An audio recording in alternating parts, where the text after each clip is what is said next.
You've joined us for a special episode of Fundamentals today with special guest Randal Reeder.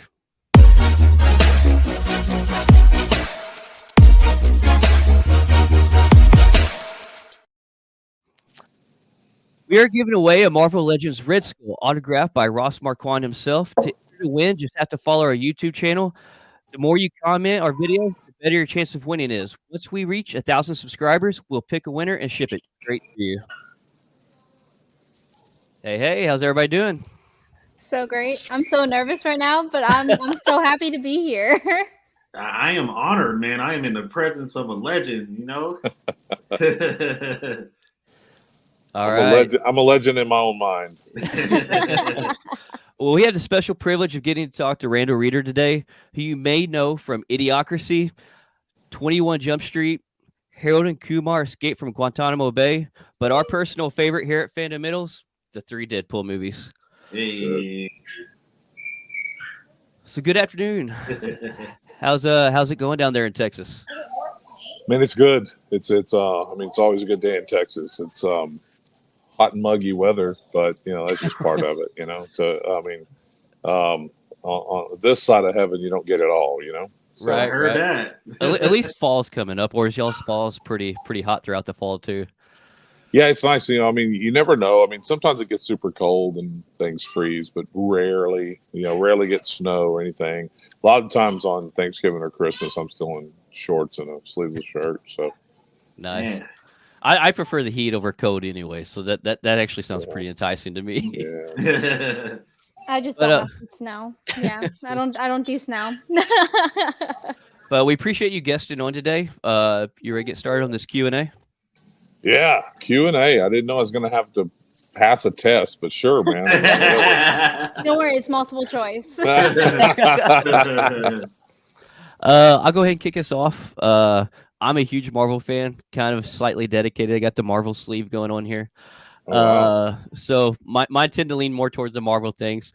First question, I'd like to know, out of filming all 3 Deadpool movies, what is your favorite moment or memory during filming those 3 that you could recollect on? Man, that is a tough question. I think as soon as I say it, I'll probably think of something else. But I gotta say, I don't know. I think it's gonna be the top, the last one, because it was really like a family reunion. Right. I think we're not worried about spoilers. Everybody's pretty much seen it, or shame on them, right? So, exactly. Yeah. I've seen it 4 times. So yeah. So you take like this last one, which is really interesting because I was talking to some of the other cast members, and I was like, man, it's almost like the smallest and biggest thing I've ever done, because it's it was kind of a small role, but kind of not, because it's such a catalyst through the whole movie. Right. This is why he's saving the Lord. That is why he's saving the world, because of the 9 people in that picture or something. So that was really cool. But the really cool thing was I consider all of them friends. Like when we were sitting at the table, obviously there's new friends, at the table, right, with Hugh and so anyway, there's a couple new friends, but I consider them my friends. So it was kind of like a family reunion, just hanging out in the green room and all that. So that was really cool, man, and really special. So I really enjoyed that part of it. So I would have to say this one. I would have to say this one. Nice. Yeah, it's kind of cool. It Buck's in the MCU now, so not just the Fox universe.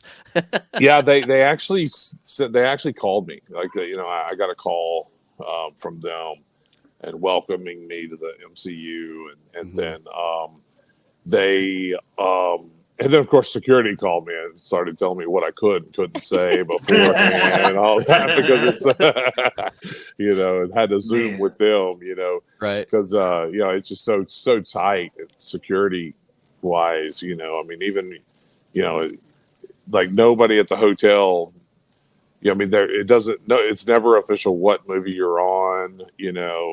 It's some kind of made up movie. It's a trip, man. Working at that level. I remember the first one.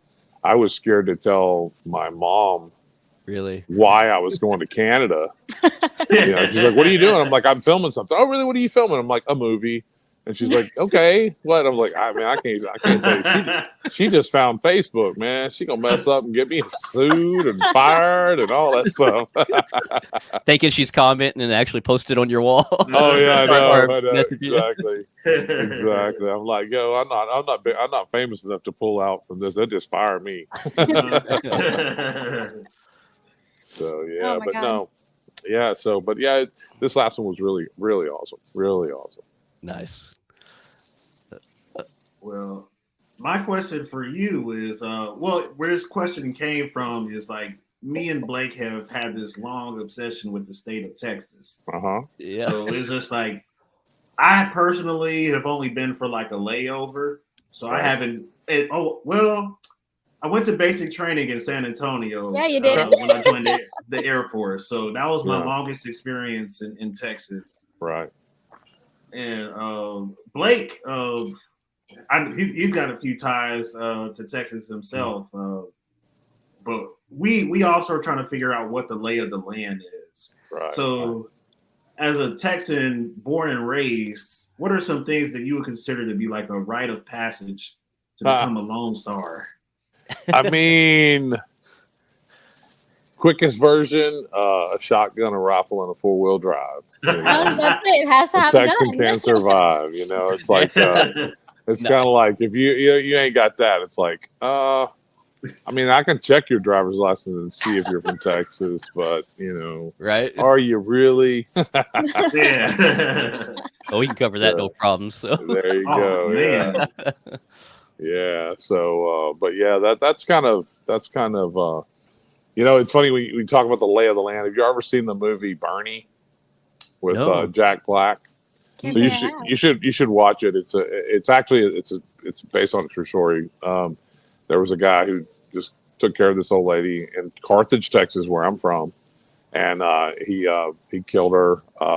It was just kind of murder. It's a crazy story. And Jack Black did it. It's this dark comedy that Richard Linklater did. It's a brilliant movie. But in that, he also interviews a lot of locals, and some of them were actors, and some of them were actually locals. And I mean, Matthew McConaughey played Danny Buck Davis, the sheriff. I mean, it's a cool movie. But anyway, this old dude, and you might have seen him as a meme or a gif going around or something, but like this old guy was like, well, there's there's five different areas, or however many different areas of Texas. There's West Texas. That's a whole kind of Texas. There's East Texas, and then there's the Panhandle, and most people forget about that. And he said, there's the coastal area, and then there's there's Austin, which we call the People's Republic of Austin. And he was just like, it's so funny because he really does a pretty good job of describing Texas. Nice. Wow. Y'all should check that out. Even just look it up on YouTube or something. You'll find it's on really my watch funny, but list. it's a great movie especially if you like Jack Black, because he's just nuts. But Yeah. but Big yeah. fan of this. Super iconic, man. Super Mhm. iconic. So the question that I have is, I saw at the age of 18, you got into wrestling, and I kind of want to know like how that started and like why you decided to get into wrestling. Right. Well, I tell you how it started was I was doing concert security. I was plumbing during the day with my family, and it was a bunch of complicated stuff. But basically, I was working as a plumber during the day, and then I was working at a concert security at night because I was 18 and I really didn't need sleep. So I'd go out to these concerts, and I was good with 4 hours sleep, back then. Hmm. So anyway, I was doing that, and I worked at a wrestling event at the Sam Houston Coliseum, which, I'd grown up watching wrestling there. So thought it was really cool. And this guy walks up to me, and I was working ringside. I was sitting in a chair behind the fence, like right up against the ring. Mm-hmm. And this guy says, "Man, you're a big dude. You should be a wrestler." I said, "Yeah, that's what everybody says." He said, "Man, I'm not everybody." And he hands me a card, and he says, "You need to talk to my dad tomorrow, or you need to call my dad." And it was Ivan Putski's card, and the Polish Power, so wow. a wrestling legend. So Yeah. so I did. The next day I called him, and I I said, hey, he's kind of, I was called him on his cell phone or a private number or something, because he was kind of like, how did you get this number? I'm like, oh, I asked him about the wrestling, I told him I was interested. And he said, yeah, well, the class started 2 weeks ago, so you just have to wait like 3 months or something. I was like, oh, okay, cool. Well, thanks. And he goes, how'd you get this number? I was like, well, your son gave it to me. And he said, what? He said, oh, that's my stepson. I said, yeah, okay. Well, anyway, he gave it to me. And he said, he said, yeah, well, so he gave you this number? I said, yes, sir. He's kind of a jerk about it. And he said, well, how big are you? So I'm 6'8". And he says, really? Huh. How much you weigh? I said, I weigh about 320. He goes, why don't you come see me this afternoon? So like everything changed in his demeanor. Oh my God. I went over there and went and talked to him, and he showed me that there was a class going on, and the guys that had already went through the class that I saw the night before in the ring, they're up in the ring in this other room, and the other guys are just doing like calisthenic type stuff. And it was like Avon Riley from the Houston Oilers, and Tony Norris, who was a football player, but for Dallas Cowboys and stuff. But he ended up becoming Ahmed Johnson at WWF or WWE, whichever it was called by then. Mm-hmm. And anyway, so he says, well, it'll be brutal, but if you want to try to catch up, you could start tomorrow. And I was like, okay, let me think about it. And I went home, and my next day, my dad was, he was like, well, how'd it go? And I told him, I said, well, he said I could start, but it's like 1,500 down. So I think I'm just going to join the Navy. And my dad was real against me going in the armed forces because he was a Navy. He was a CB in Vietnam. Just had a hard time. It was a rough tour for him. Anyway, so he wrote a check for 1,500 for like the half or first half. He said, I'll pay for half of it. And I said, no, I'll just go in the Navy. He said, no, the Navy will be there when you get out. If you don't like it, I'll stop fighting you on it. But man, you should give this a try.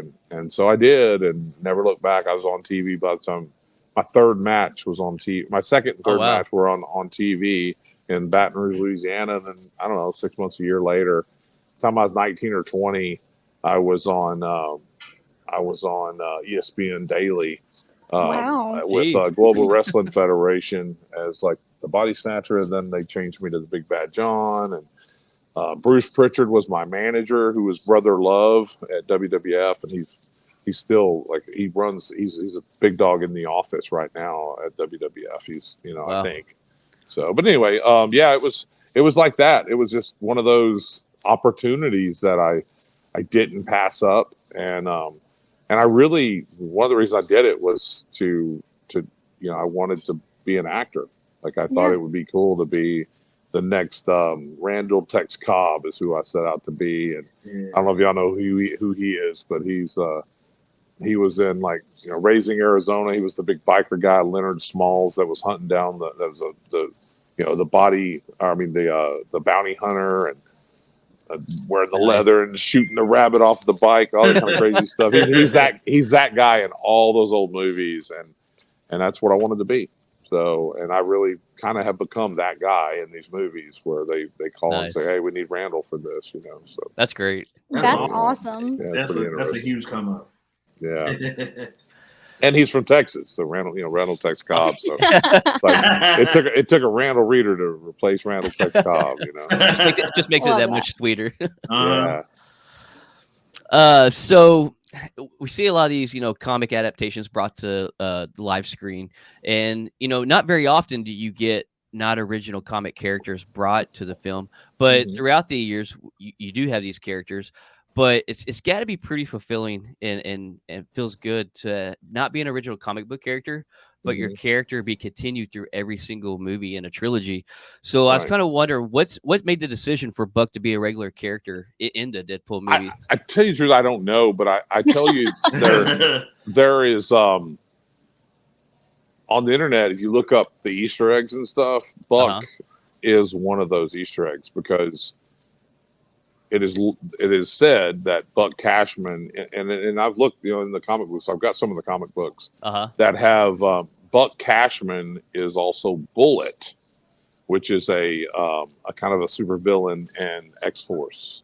Okay. So I don't know. I mean, I can't say for sure that that's what they, that's what they do. But I mean, that's what the fans believe, that I am a Marvel character, And in fact, I got a tattoo guy named Jet down here in Houston that has been wanting to tattoo my character because he's a big fan. And he's like, dude, and he's got a picture of that character, Buck, or Bullet, and he wants to tattoo him on, that character on me. And I'm just like, keep thinking about it. It's like, I just don't know where I would want to do it, Would you pay real estate for tattoos? Yeah, I do have real estate for tattoos. I got but some of that real estate's taken up under the shirt, So it's not Mike all, Tyson. it's not virgin real estate, that's for sure. So. yeah, I feel like Bucks became definitely a huge fan favorite of the franchise, and like to me personally, like even after the first one, like that's one of the many characters I was looking for, just because like after the first movie, I mean, like your moments in the movie is freaking hilarious. Yeah. I've been so blessed like that. I mean, I'm like, I'm a big guy, so I'm kind of that guy, like they need, if they need that guy, and then I can, I'm a decent actor, decent to good actor, whatever, I don't want to, but I can hang, and then, but I've been just, I mean, all the iconic quotes, man. Like I've started doing, these autograph signings and stuff, and people are wanting these quotes, and I'm like, damn, I got a lot of freaking quotes. Like it's pretty crazy, You have some great one-liners in there for sure. Yeah, I mean, so yeah, that's always kind of funny. So yeah, it has. It's pretty cool. It's pretty cool. People definitely like the character Buck, and I'm so appreciative for them. Just always. I always feel like I'm just like happy every time they email me, or my agent hits me up and say, hey, they want to clear your dates. And I was just like, oh, they're inviting me to the party again. I get to go play with my friends, So. Nice. So, yeah, it's very cool. Very cool. Yep. As far as like your resume of movies goes, like I see you've got some classic comedy, some classic action, and I believe you have like some horror in there as well. So with that being said, would you ever consider being like the actual villain of a horror movie? Yeah, actually, I don't know. I have to look in my IMDb sometimes to remember the stuff I've done. I don't know how much horror that I've done. I've done some. I directed a thriller, kind of but a psychological thriller type of thing. But anyway, yes, I would. And actually, we have a script for a movie that, I don't know, we've got two different names for it over the years. Of one called Pray for Mercy is the last one that we named it, but it was originally the Legend of Percy Merciful. And I play this maniac that's, that's going through killing these people with a sledgehammer and all this kind of stuff. It's pretty gnarly, but it's got a really cool. It's not just like just a slash. I mean, it's kind of got the slasher appeal, so to speak. Right. But it's got a really cool, deep storyline that it's pretty next level. So we hope to do it one day. It's been optioned a few times. Like Millennium almost did it. I mean, we've had some people. Actually, I'd say several people have optioned it over the years, and it just fell through. But one day it'll get made, and then I'll be I'll be a big horror icon. Yeah, so, you'll be up there with Art the Clown and Pennywise and all the Right, Terrifier. right, absolutely. Oh, So, that's or so you know, cool. Jason and Michael Right. Myers. Yeah. Yeah, absolutely. Especially with like Halloween coming up so soon, like it's great to have those villains, really. Right. Absolutely. Yeah, absolutely. So the next question that I actually wanted to ask is, what is your favorite item that you own and why? Oh, that's wow. That Yeah, is it's a tough. deep I mean, question. you know, because I like my guns. I got some guns I really like. You know, I can't. I don't know if I can narrow it down to one. I mean, I got a rifle that my grandfather gave me. You know, it's like a 7mm mag. So like he waited till I was old enough to handle a big gun like that. I was like 12. You know, but I was a big dude at 12. Yeah. And that one, I got a samurai sword that's got a crazy special story around it. That several 100-year-old samurai sword that a brother of mine gave me. That, you know, it's really cool. Wow. You know, I got yeah, I don't know. I mean, my Harleys, you know, like, you know, they're my girls, you know. So Yeah. I named them after my grandmothers, you know. So Oh, that's nice. Really? yeah. That's so Awesome. sweet. Yeah. I got Mary Lou and Peggy Jean. So Oh, I like that. yeah, road Kings, but I need to reword Road Queens. Mm. That's what my dad rode. Actually, was that was his go-to, was a Road King. Yeah, I love a Road King, man. So yeah, that's probably, you know, I don't know which one of those I'd pick. You know, the Road Kings bring me such peace and tranquility, but it's hard to overlook that, you know, that samurai sword because it's just so crazy and special. And That's then so neat. yeah, and I mean it's tattooed on my arm, like, you know, that like it's crazy. Like that guy is kind of me as a samurai holding that sword. Oh, heck I mean, yeah. it's got it's sick. And then you know, like I say, then, you know, my grandfather giving me a gun. You know, it's just that's crazy. The I heritage, yeah. shot some deer with it. I shot quite a bit of game with it. You know, my son will have it one day and all that kind of stuff. So, but You'll anyway, be ready for the zombie apocalypse. So that's it. That's it.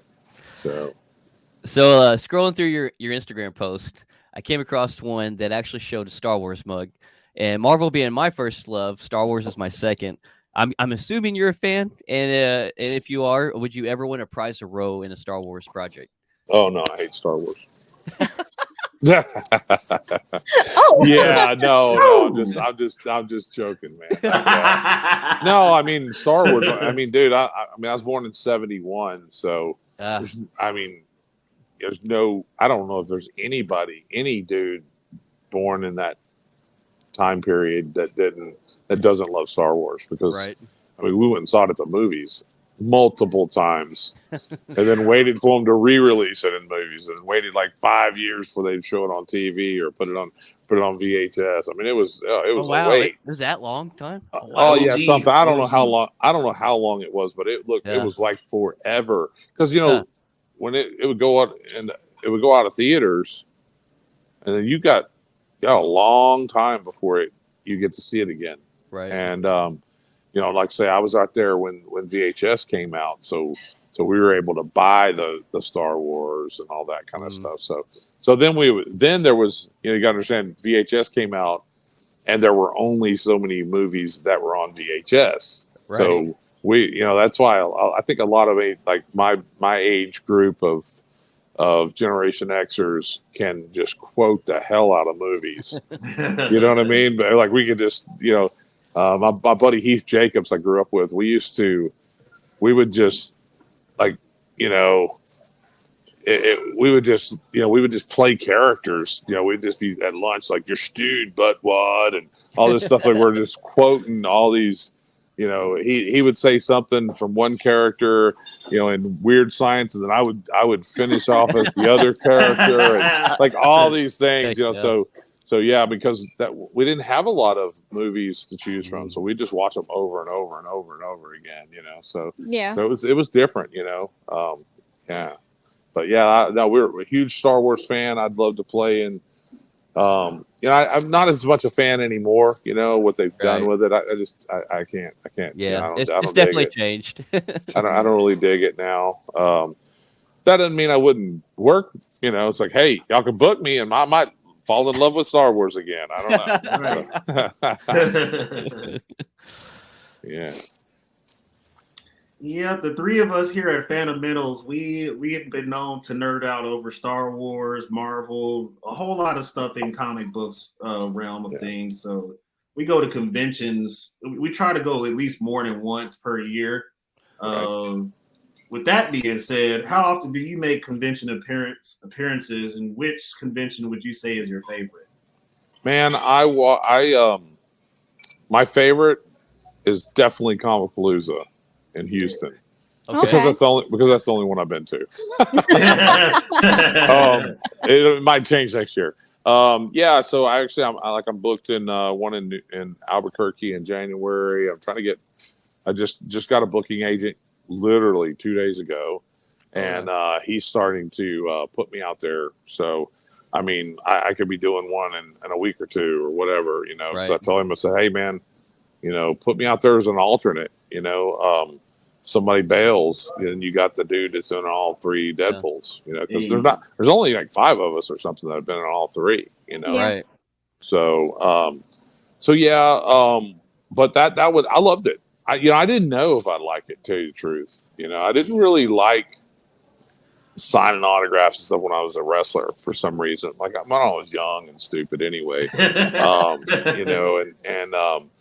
I kind of didn't dig it. And, but I love doing that now. Like I've been doing these comic book stores and toy stores and stuff. They've been having me come in and sign autographs. I really have enjoyed it immensely. So I didn't expect to. So maybe maybe I've gotten old now. I just enjoy the adoration or something. Well, it's so. I mean, I don't know how to explain it, but man, it's an overwhelming great feeling when you like have a character that's a favorite such as yourself, and you actually get to meet them in person. It's a whole different experience from seeing it on screen and then meeting them in person. Yeah. So that's gotta be great. What's your It favorite is. thing that you've actually signed then, since you've been to like toy stores and comic book stores as well? Toy stores, yeah, because I've signed a lot of things I'm not gonna mention, but you know what? I don't know. I mean, as soon as I say this, then I'll think of something better. But I will tell you that at Comicpalooza, actually, someone came in and they were a big fan of. They were a big fan of Idiocracy. Okay. And they're like, hey, I'm coming tomorrow. If I brought my poster from Idiocracy, could you sign it? I'm like, yeah, of course, And they went home and they brought it back, and he was like, hey, he's like, man, I want to have you do a quote, but I can't really think of a quote. I got my kid here. He's like, 8-year-old or 10-year-old or something. And he's like, do you think of a quote? I'm like, well, why don't you just put Family Style on there, and then you can explain it to him later. Because you can tell him one thing, and then he'll figure out the other later. And he goes, yeah, it's a good idea. So I signed it, and then I took a picture of it, and I kind of circled it on the photo in my phone, and I sent it to Mike Judge. I was like, dude, here I am at my first Comic-Con, and I had to sign this, and he was laughing. We were just laughing. Then we started talking, texting back and forth on other stuff. But it was cool, man, because that movie's so iconic, and I thought that was really cool, signing an actual Idiocracy poster. So that was really definitely cool. Family Style. That's pretty neat. Family Style. So the question, that wasn't actually my question. That was just a question that I asked off Deontay. I'm sorry. So now I have another one. So you did mention earlier that you were a plumber prior to becoming like a wrestler. So as a plumber, third generation. Oh, really? Yeah, my father, my grandfather, we were all plumbers. My brother's plumber. Yeah. So as a plumber, what is your advice to like a homeowner? Right. Save up a bunch of money to pay the plumber when it goes bad. Yeah. Okay. Because there's more plumbers die every year in the state of Texas than get their license. Really? So there's a continual deficit growing in plumbers that are needed. And so you definitely, it's just getting more expensive. And, every year the price goes up for a plumber. So yeah, have a good savings because it will stop up, it will break, and it is going to be expensive. Do you still do your own like plumbing work and stuff in the house? Yeah, that's why none of my plumbing works. I'm never there, But, no, I do. Yeah, I mean, if something breaks, I fix it. Even in my apartment out in LA, usually I'll just tell them, hey, get me this, and I'll do it. So Nice. I know it's good. I know it gets done right. So, but if they do it wrong, then if a plumber comes in, then I'm like, you're doing it wrong, man. Then I'm that guy. kind of hard. I'm sure it's kind of hard not to be that guy, being third totally. generation. Mm-hmm. Absolutely. You got to be on point. Yeah. So Cinematic Buck, since apparently he is a comic bullet. Cinematic Buck. If you had to pick him on screen to have a superpower, what would your superpower choice be to give Buck? Show everybody. I don't really know. I think the bullet character is just like super fast and super strong, even though he's like kind of a big old fat guy or whatever. He doesn't look like he'd be super fast and super out of it. But I don't know. Whatever the one they want to develop. I mean, I'm not too picky on it. Right. I think I think if I don't know. Yeah, I don't know. I think if it was just I was a superhero, I'd probably want to have X-ray vision or something. Maybe like no, I don't know. I was gonna say mind read, like being able to read minds, but that would suck actually. You would hear it all the time. That would be a blessing and a curse at the same time. Yeah, because you'd know what everybody thinks, but then you'd know what everybody thinks.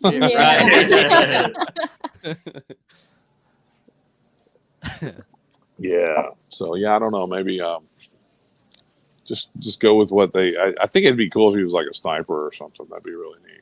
That would be sick. Okay. Yeah. Kind of like a bullseye where you always hit the center of the target that you're looking at. All right. Yeah. Okay. Even if it was an axe, he was just really accurate. Ooh. Or sledgehammer. Like a tomahawk. A sledgehammer. There you go. I'm like a redneck Thor. We need that on camera. We need that. Yeah. A redneck Thor. Buck the redneck Thor. He powers up on moonshine. Yes, sir. My final question is, what got you into acting in general?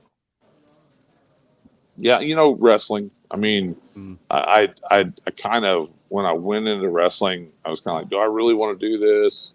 I had to make that decision pretty quick.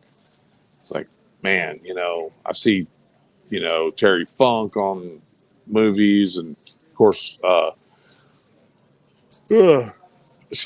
Hogan, he was on movies a lot back then. And I was like, if I could get really where I really decided that I thought it would be cool to go into, like, where it really popped onto my radar going into wrestling to get into acting was Jesse Ventura. And when he was, we had that minigun in Predator. Yeah. That's what really, I was like, wow, if I became a wrestler, I could do roles like that, Absolutely. So that's kind of that. I mean, I went into wrestling to get into acting. I laugh and say I did what Dwayne Johnson did as The Rock way before Dwayne even thought about trying that, but I did it far less successfully. You're cooler. Well, I would say you heard it here. Randal Reeder actually set the pathway. I'm a trendsetter. To do that. I'm a trendsetter. Dwayne, you owe it to me, bro. Exactly. That's what I'm getting from this. So that's right. Randall walked so Dwayne could do whatever the hell he's got going on. That's it. I paved the way. for The Rock. Hell yeah. Had nothing to do with his family lineage or any of that. His bubbly, awesome charisma. No, it was all because of me. Yes. So. Who would you say is your favorite wrestler turned actor? Oh, favorite wrestler turned actor.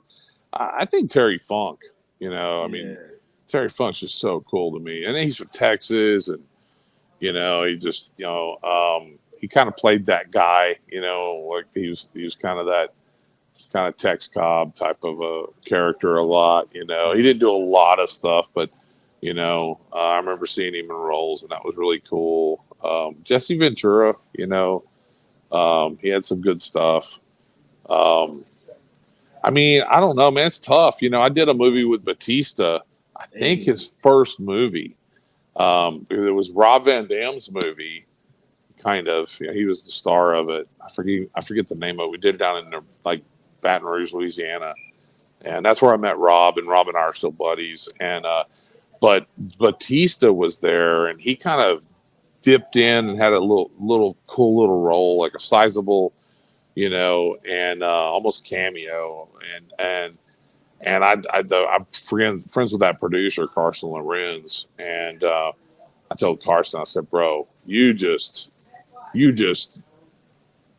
a part of launching the next action star, because I knew Batista was going to be huge, man. I knew he was going to really, just fly off the pages, man, and he did. What's crazy is lately I follow him on socials, and he's dropped like an enormous amount of weight to try to get more sizable roles, because he said he's tired of playing that kind of same big action guy. Yep. And like, man, he's I think they say he's dropped like 50 pounds. I think he dropped 70 or almost 100. He's way a lot smaller. Wow. Yeah, way smaller. He looks completely different too. I mean, slightly in the face, but like he looks like a completely different person now. Tell you the truth, I'm probably going to start rebuilding Randall here pretty soon. I've kind of been flirting with it for the last year or so, just trying to get it, but I just haven't been in a place to do it. But I'm really wanting to change my look as well. But I figure I'll just spend my time to look like the old Batista. That way I can take those roles since he won't be doing them. Hey, there you go. Sounds like a plan right there. That's it. Fumble the bag. That's it. That's it. It's like he's tired of them roles. I want them roles. I'm not picky. I'll just take whatever. It's cool. That's it. I like them kind of leftovers. Mm-hmm. Never know. It could be a Hulk someday. Wow, there's a birthday in there. I met my buddy's restaurant, or my friend's restaurant up here in Conroe, Texas, and it's called Honor Cafe, and just a great place, and it's one of my favorite places to be. And I'm kind of killing two birds with one stone. I've got a speaking engagement tonight and all that, and I was like, well, go up here and eat, and then there's a private room that I'm in, but man, it's been pretty quiet, I think, the whole time until that birthday thing went on. No, it's great. It's super great. So the last question that I actually have is, as like you've gotten older, and I'm sure that you've had many quotes that you've lived by, but as of like right now, in this time, in this mind space that you're in, what is the quote that you live by? I don't know that I do love quotes. In fact, I have my own quote. What I used to live by was safety third. So okay. It got me in all kinds of trouble, and I pretty much permanently limp because of it. But I would say, I gotta say, I kind of have my own quote that I don't know if I live by it, but it's just so true, and that is because people think of me, like they're like, oh, you got all that Hollywood money and all that. It's like, no, Ryan's got that Hollywood money. It's like I'm a starving artist, but and I kind of have a cautionary, true quote that I came up with, that the road to fame and fortune is most often paved with shame and poverty. you know, because that's what people don't really understand, you know. It's just, you know, it's just the legwork that it takes and the time that it takes. So I think that's really, it's not what I live by. It's just something that I acknowledge that I found to be true, is that, you know, the road to fame and fortune is most often paved with shame and poverty, because you're just, you know, you're like, oh, you can't, you struggle to pay your bills, you struggle to do whatever, you know, you go through relationships, you know, you just all these things that you're not proud of, or you know, jobs that you do to pay the bills that you're just not proud of. There's all, you think of all the stories that you can imagine, you know, to eventually, you know, hopefully make it, you know. And I will say that my brother Terry Crews, he says that you know, Hollywood's much like he cranks out the quotes, by the way, man. Every time I see him, he's cranking out. But he said Hollywood's like being at a theme park.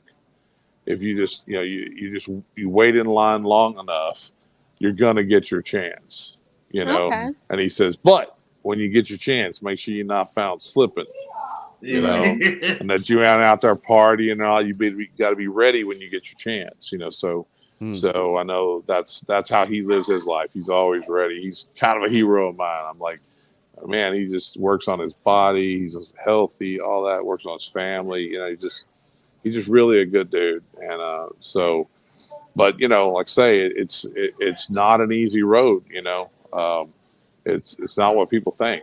You know, so, but yeah, I guess that's my own quote. No, I love it. I like that. Awesome. Yeah. I really love the safety third too. Yeah. That was not advisable. Yeah, it's like a lot of trouble, but a lot of fun. Kids gonna try this at home. Well, it's like I was ordering some patches for my vest and stuff that I ride in, and I just ordered one, and it was something like, you know, that's a horrible idea. When do we start? You know, so something like that, you know? Yeah. Well, that kind of wraps up our questions we had for you. But you've got some filming and shows and movies you're currently working on. Is there anything that you're able to tell us that you have coming up or that just started? Yeah, man. You know, we're doing.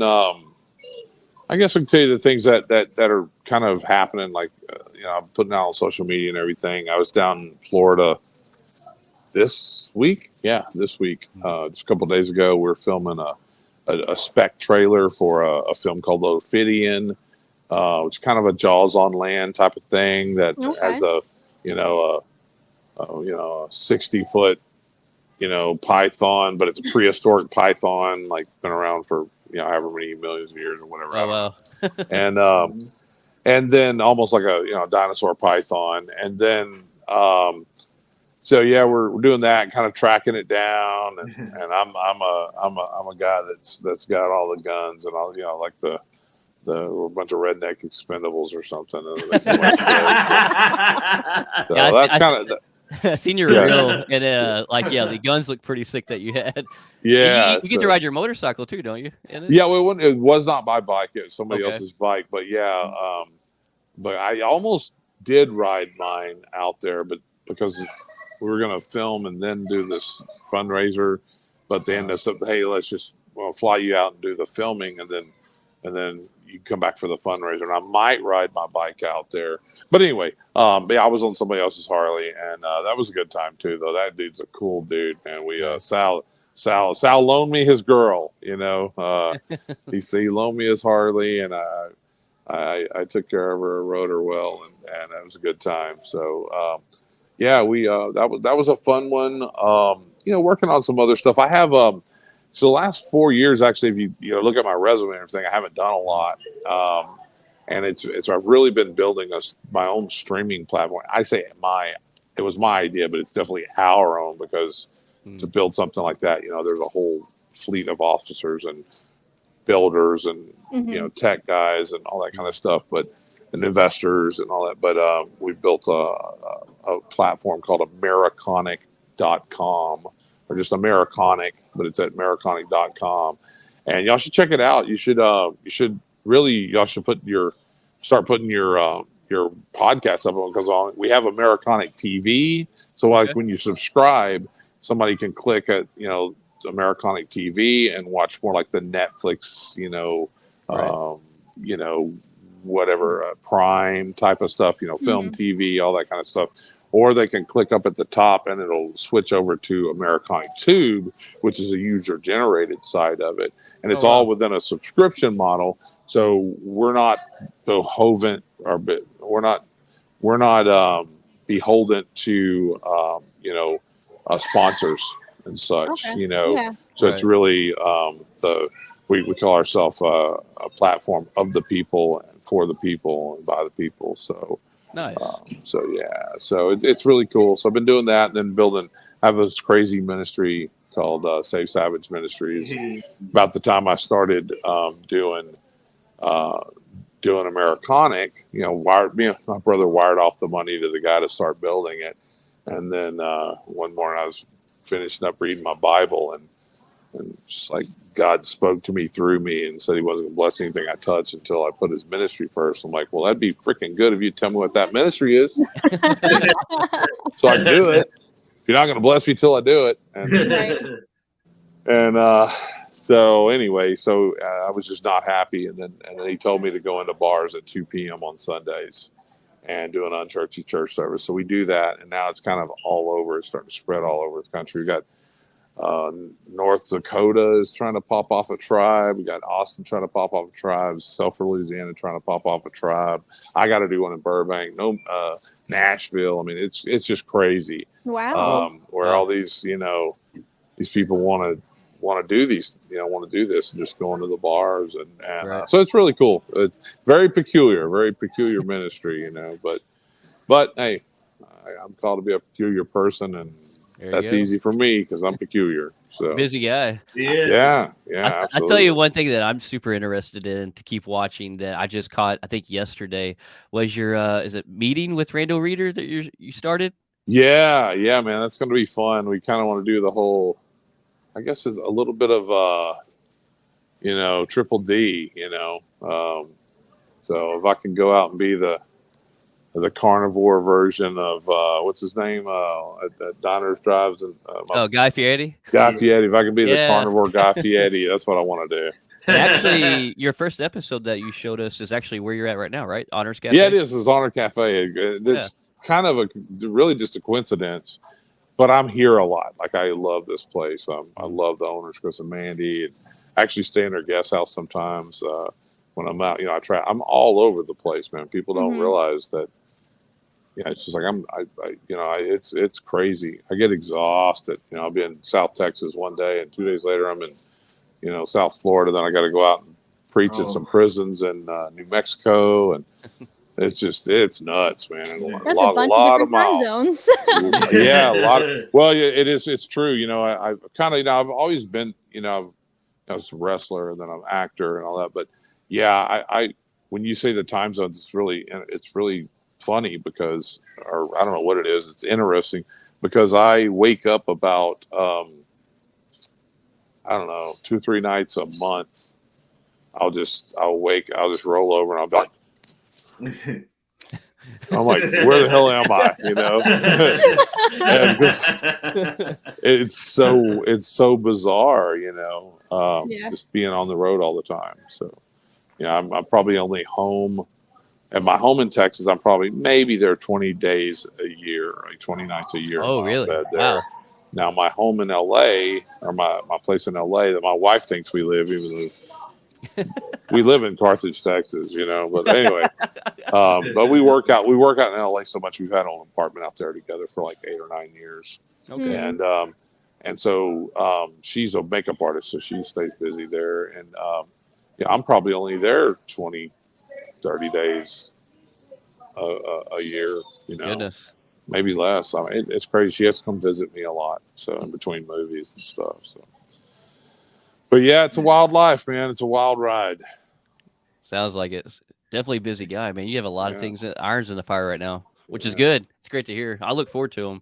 The Ophidian movie, like, I'm not gonna lie, after like kind of watching your reels you posted and talked about, I'm like, this sounds super interesting. Yeah, we're gonna be posting stuff all this week. Okay. It'll be fun because we got some behind the scenes and stuff. I saw them floating through text from the producers to my social media guy today, and I'm pretty excited to show some of that stuff. And I mean, we've got other things. We're working on doing another. I want to do another series. That we did the one on PureFlix, Sons of Thunder, which is like a Christian, Christian biker series. So we're doing something, similar enough to please the fans, Right. but definitely not a ripoff. I don't want to be cheesy and just do something exactly like it. But Sure. But since everything's changed so much at PureFlix that it looks like another season's never going to happen again. And I really want to continue on doing a series that has a good some gospel in there, but not too preachy. That's True. So we're going to do one here soon, hopefully. And then I got a big feature film that we're going to take to theaters that we're wanting to do in the next few months as well, and so that'll be cool. So, but anyway, yeah, just always hustling. There's always calls. There's always people. I'm either now that I'm kind of back on the market, people are really hitting me up and making me offers and all that kind of stuff. So. Yeah, if nobody's followed him on socials, he's on all social platforms. I mean, Facebook and Instagram. Follow this man. Like you're very active on your socials, which I am now. That. I am now. That's why it's growing. But the reason I don't have that big of a footprint is because I never really was active on it. I only did it when I wanted to. I was a drive-by poster. I was just like, when I saw something, I would just like post it and walk away. Never answer the comments or anything like that. And the algorithms like punish the shit out of you for that. So now I'm really having to engage, and I enjoy it.